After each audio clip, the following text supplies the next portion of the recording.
Aleykum assalam və rahmetullahi və bərəkatuhu.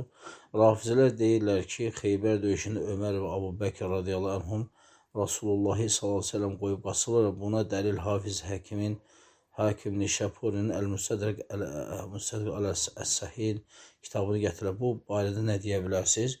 Ümumiyyətlə, Xeybər döyüşündə məlum məsələdir ki, yəni çox ağır döyüş olmuşdu və Peyğəmbər sallallahu aleyhi və səlləm ilk birinci dəfə elə bir ki, Abu Bəkirə tapşırmışdı qoşunları hücum eləməyi və onlar Xeybəri fəth eləyə bilmədilər və ondan sonra ikinci dəfədə Ömər radiyallahu anh öz qoşunu ilə, yəni onu başçı təyin elədi və hücuma keçdilər, yenə də Xeybəri fəth eləmədilər. Növbəti gündə isə Peyğəmbər sallallahu dedi ki, sabah bayrağı elə bir kəsə verəcəm ki, Allah onu da Allahı sevir. Və sonra səhər açıldı və Əli radiyallahu anh çağırdı və məlum məsələdir ki, sonra nələr baş verdi. Yəni, bu o demək deyil ki, onlar qaçdılar. Hara qaçdılar ki? Sadəcə onların o Xeybəri fəth eləyə bilmədilər. Onlar Xeybəri fəth eləyə bilmədilər. Yəni, hücuma keçdilər və fəth eləyə və təbii ki, qoşun da dağılışırlar. Hücuma keçirlər, hücum alınmır, həmən qoşun qayıdır, sonra növbəti gün başqa bir qoşun göndərilir. Yəni, məsələ bu cürdür.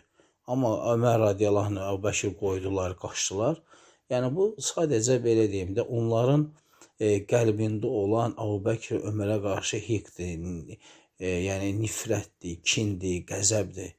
Yəni, başqa bir məsələ də qeyd edək ki, əgər bunlar belə Müstədrəkdən, yəni İmam Hakimin Nişaporinin Əl-Müstədrək Əs-Səhih əsərini belə özlərinə möhtəbər sayırlarsa, yəni niyə orada olan başqa hədisləri qəbul eləmirlər ki?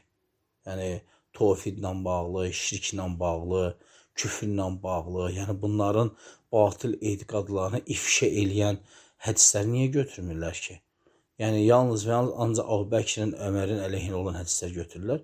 Bu da nəyə göstərir? Bu da onların zındıq olduqlarını, qəlbində kin, nifrət, həsəd, paxıllıq, buğd olduqlarını göstərir ki, yəni məhz buna görə də elə adları rafiz edilər, yəni haqdan üz döndərənlər.